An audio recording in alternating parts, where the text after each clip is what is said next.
92% investasi masuk ke sektor tersier. BI Provinsi Bali gelar diseminasi kajian ekonomi dan keuangan 2025.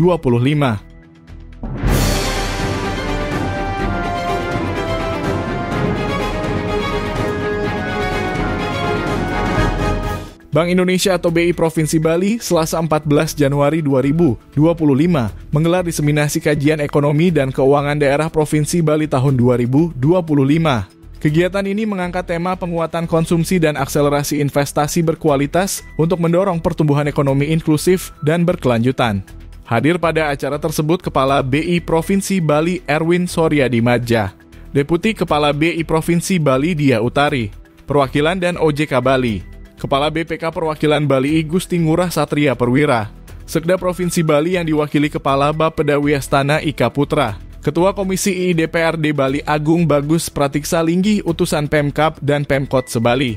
Hadir juga pimpinan perbankan baik Bank Umum dan BPR serta perwakilan MDA Bali serta sejumlah narasumber. Dalam welcoming speech-nya, Kepala BI Provinsi Bali Erwin Soryadimadja menyatakan kegiatan ini untuk mendiseminasi sejumlah kebijakan.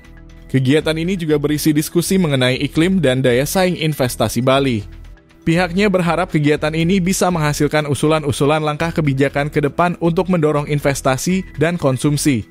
Erwin mengungkapkan pada 2024 terutama di triwulan 3, 2024 pertumbuhan ekonomi berada di angka 5,43%. Dia pun yakin di triwulan 4 2024 akan semakin baik. Dia memprediksi pertumbuhan ekonomi Bali 2024 ada di angka 5,1 sampai 5,8% dan dipastikan lebih tinggi dari pertumbuhan ekonomi nasional. Dia menegaskan perlu strategi pendekatan terhadap lapangan pekerjaan yang makin kuat. Kebijakan juga masuk ke sektor-sektor potensial yang bagus dikembangkan seperti pertanian, infrastruktur, dan pengembangan ekonomi kreatif. Untuk ini tentu saja memerlukan investasi, pembiayaan, dan regulasi. Saat ini 92% investasi berada di sektor tersier yakni jasa. Investasi di sektor primer dan sekunder masih sangat terbatas. Kepala Bapeda Bali Wiyastana Ika Putra memaparkan pertumbuhan ekonomi inklusif dan berkelanjutan harus tumbuh kuat dan tinggi serta dinikmati seluruh masyarakat. Pertumbuhan ekonomi harus berdampak langsung pada angka kemiskinan, pengangguran, indeks pembangunan manusia atau IPM dan Gini rasio. Namun yang terjadi saat ini pertumbuhan ekonomi tinggi kemiskinan ekstrem di Bali justru meningkat dari tahun 2023 yang tercatat hanya 0,19%. Selain itu, Wiyastana juga mencatat ada gap atau disparitas antar wilayah di Bali.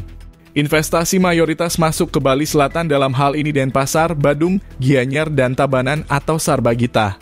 Sementara di wilayah Bali lainnya sangat minim sehingga terjadi gap atau disparitas dalam hal investasi. Jumlah APBD di seluruh Bali baik Provinsi Bali dan 9 kabupaten atau kota hanya 30 triliun rupiah.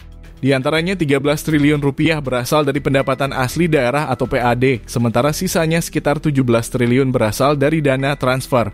Dari kantor BI Provinsi Bali Bilangan Renon, Nyoman Samawa wartawan Bali Viral News TV melaporkan.